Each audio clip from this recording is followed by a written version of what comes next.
Italian মৌমাছি প্রতিপালনের মাধ্যমে মধু চাষ করে অন্যান্য রাজ্যকে টেক্কা দিচ্ছে দক্ষিণ দিনাজপুর জেলা।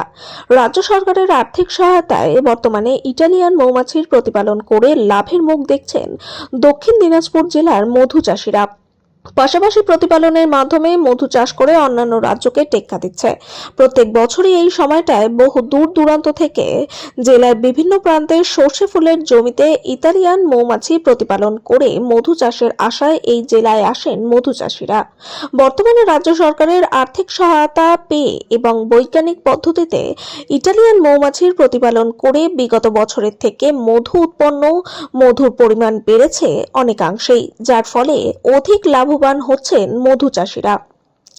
জেলার এই মধু প্যাকেটজাত হয়ে পৌঁছে যাচ্ছে কলকাতা সহ অন্যান্য রাজ্য, এমনকি আন্তর্জাতিক বাজারগুলিতে।